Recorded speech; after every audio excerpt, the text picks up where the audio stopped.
Well, hello and welcome everybody. Welcome to sunny Shropshire, which is not. It's, when is it? March. If you don't know me, I'm Andrew. I'm a DVSA instructor working here in Shropshire for a company called Complete Bike Training. We've got two centres, one in Shrewsbury, one in Telford, and today I'm heading off to the Telford centre to run a CBT. But that's not the reason I'm talking to you. The reason I'm talking to you and the reason I've invited you to join me on my ride to Telford is that for the last couple of weeks I've been trying out this bike, the QJ Moto SRT 900 SX. Quite a mouthful. So this is one of those Chinese adventure bikes. And I'm judging it to see what it's like for a riding instructor.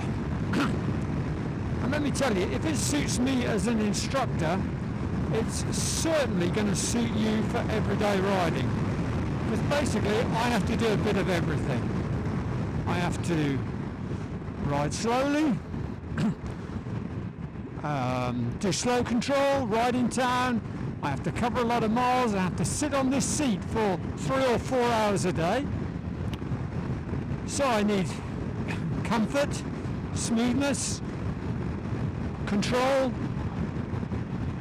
everything that you as a non-instructor would need in your bikes every day.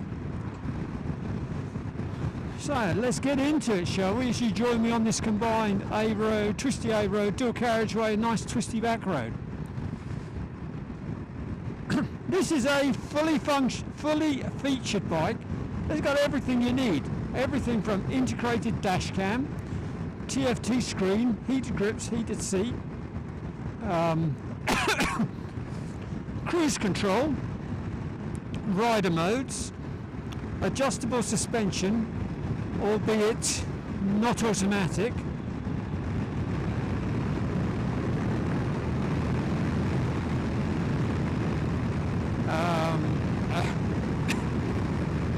comes with 3-piece aluminium luggage included in the price. What else? Well, that's what you get. A little bit about the specs. She's a 904cc parallel twin 270 degree crank,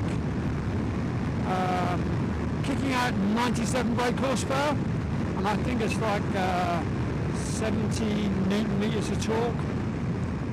But it's a very eager engine. The suspension is all from Mazoshi, and the brakes courtesy of Brembo. What I'm trying to decide is that for the price, is this a okay bike? Is it a not very good bike? Is it a good bike for the price? Is it a good bike despite the price? Or is it a great bike?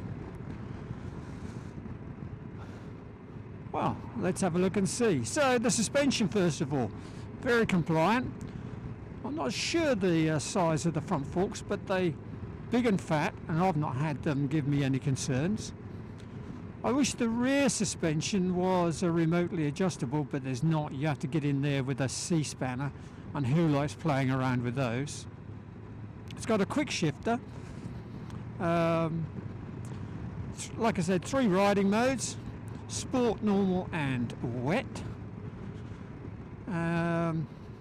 TFT screen, I can have a couple of versions. This is on the daylight version, there's a nighttime version, and there's blind spot monitoring taken care of by a radar on the back that shows a light in the mirrors and beeps if you want it to. I've got that switched off because I don't want it to. Like I said, I've been riding it for a week and 2 weeks. And what can I say about it? Well, it's an eager little engine.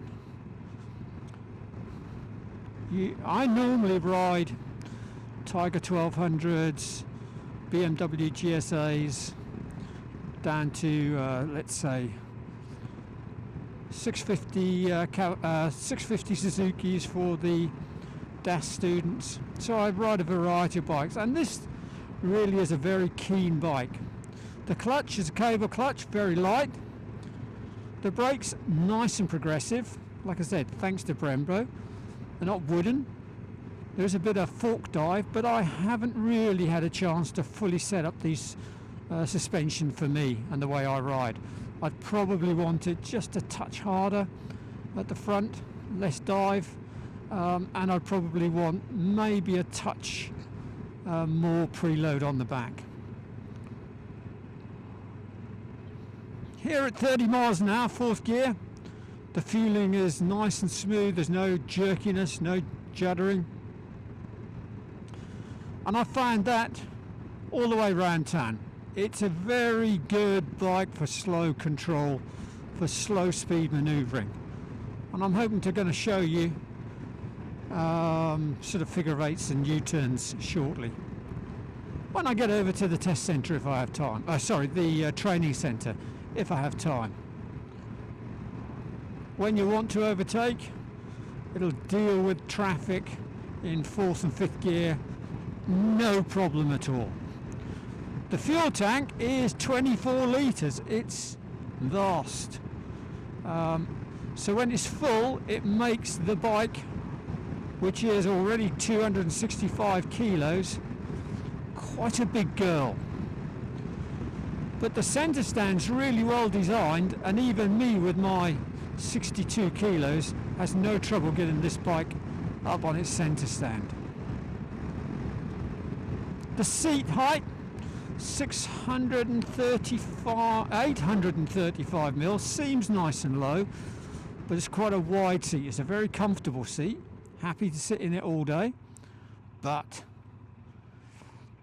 being big and wide does mean it's got a high standover, so you wouldn't be as low as you'd think it would be.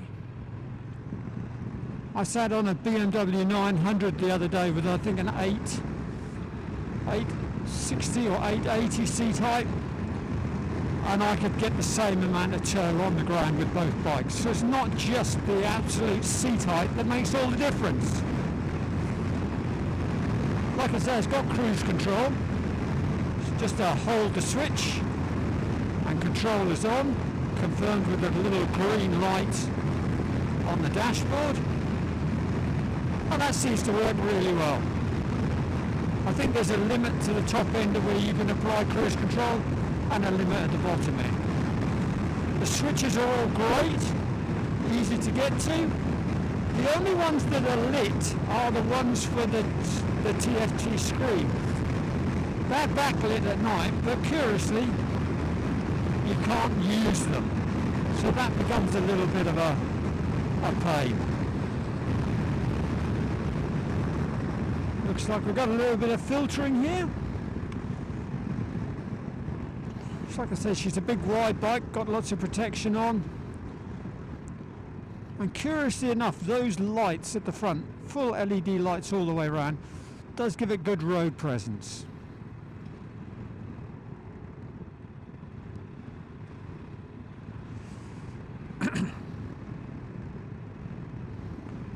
Who doesn't love a little bit of filtering, eh?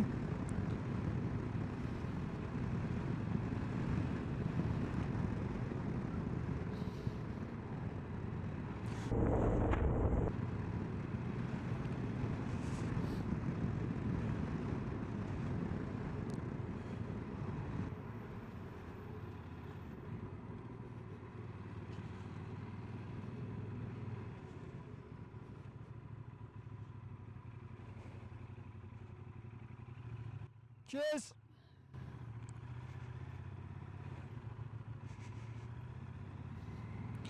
This is not the best roundabout in the world, quite notorious for people just stopping and blocking the road as they turn right, or coming all the way around when they shouldn't do.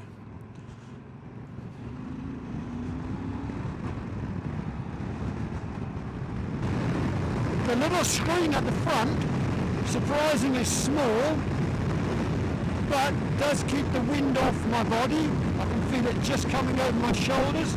So then the aerodynamics of the helmet work really well in clean air. I don't find any buffeting. There's no buffeting up here on the peak.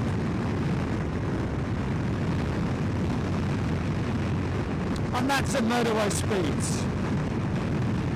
The TFT screen could be have a little bit more contrast. It's difficult to see, for instance, the indicators against the black background. So if you're expecting to see them flash bright to remind you they're on, you're going to have to remember to turn the switch off.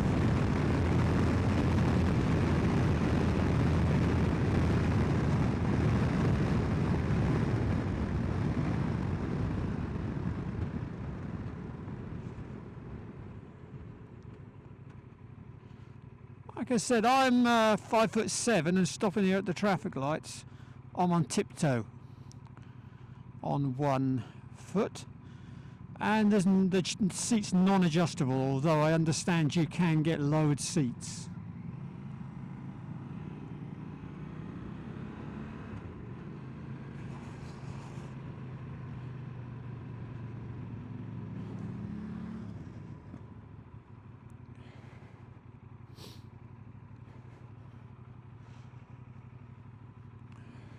So now we come to the more interesting little road, the B4380 to Telford. Here we go. Goody goody.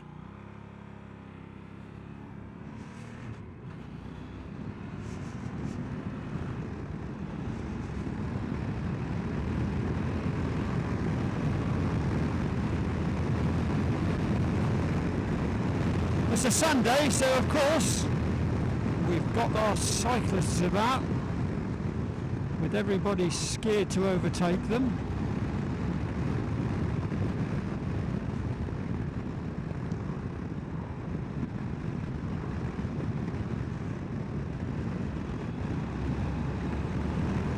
Oh, I'm going to have to turn that seat down a little bit. Beginning to burn my arse.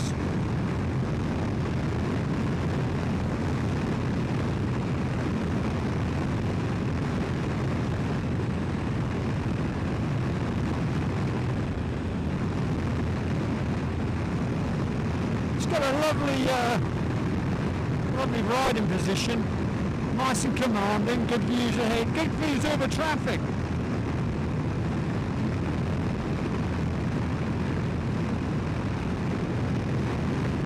And so far I find it's soaked up all the bumps. The Marzocchi suspension works really well, soaked it all up, hasn't destabilised the bike at all.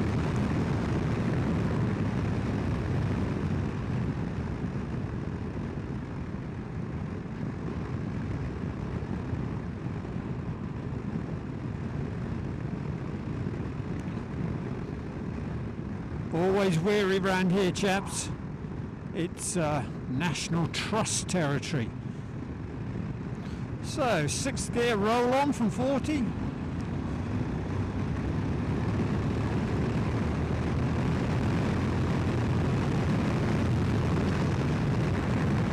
You're not going to complain about that, I promise you.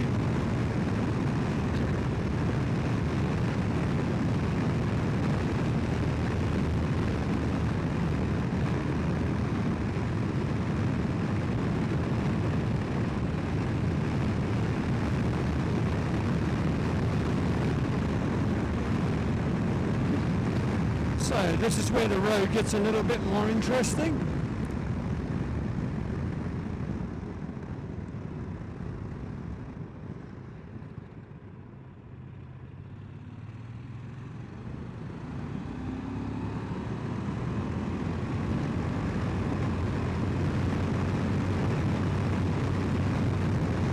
So to give you an idea about the quick shifter, it's a little less smooth than a BMW GS 1250 version.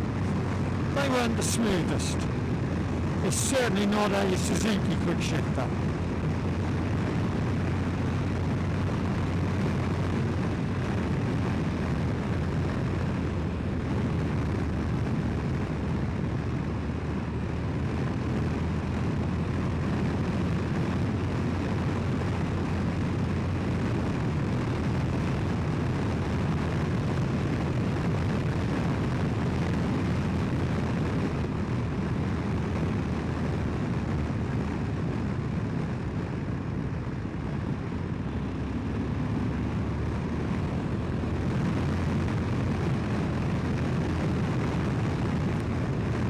So this bike retails for just, I think, about 7.9, plus on the road is going to be about 8.3.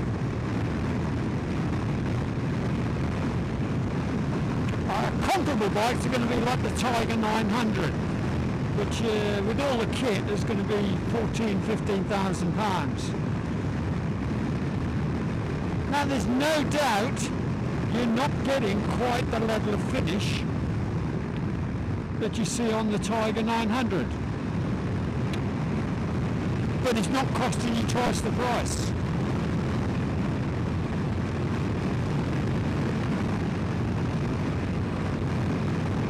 And you're getting the same level of performance.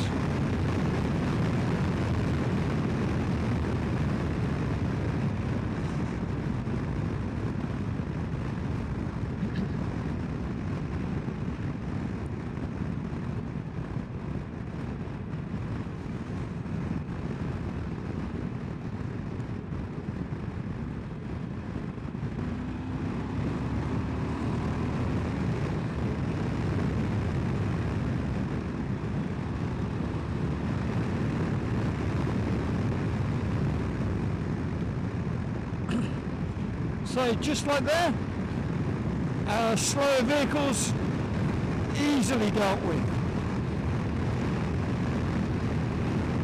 My wife, who usually rides pillions, she sat on the back.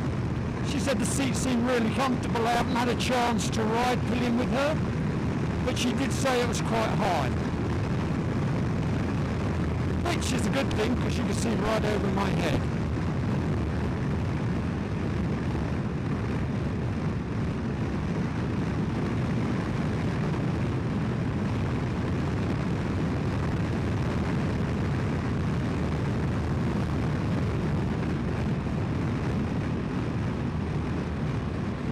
It comes with a set of Maxxis adventure tyres on, and I must say I've ridden it in the wet, ridden it in the cold in the morning, and on a dry day like today when the temperature's about 10 degrees, and I've not found those tyres wanting. They've given me all the grip I needed. Yep, like the rest of the bike, they're not premium. But for many people, in fact I'd go as far to say as for most people, they're going to give you what you need. In fact, more than you need probably.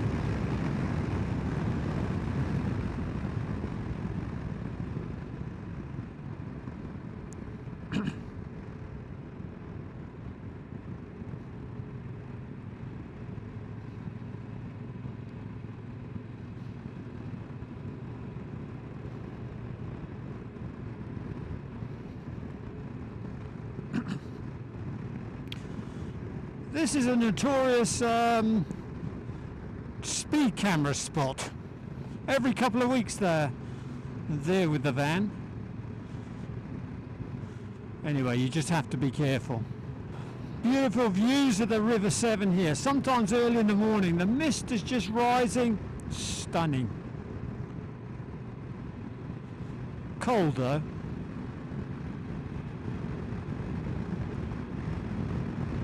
So, fourth gear, hope we can deal with this MG just now. I know there's an overtake location coming up. Car in the way.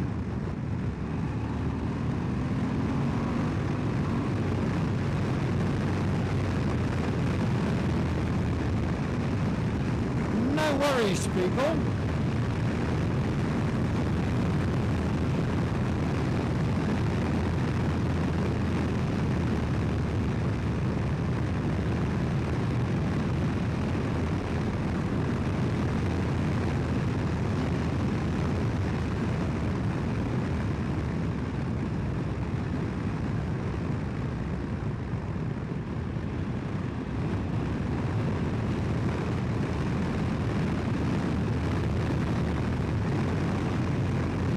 So I don't find there to be any vibrations through the bars or through the pegs. Nothing that's going to give you numb hands, numb fingers. In fact, the whole bike is really quite smooth.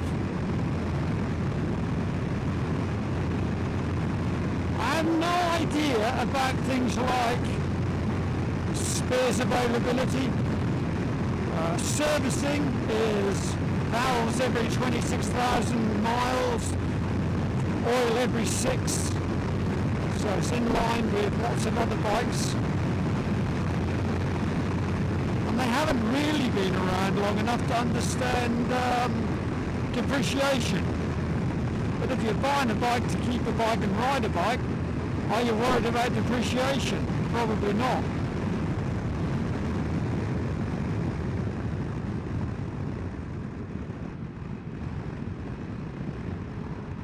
So spec-wise, it's got just about everything you need. Just doesn't have a name. Can you live without a name? Or an established name? Because it's got a name, but it hasn't got an established name. Can you live without an established name? So spec-wise, it's got just about everything you need. Just doesn't have a name. Can you live without a name? Or an established name? Because it's got a name, but it hasn't got an established name. Can you live without an established name? So that was the ride to the training centre. What do you think? What do I think of the bike? Yeah, I think it's a good bike. I think it's a great bike for the price. And for most people, I think it's probably a bike that suits most pockets and delivers what they need.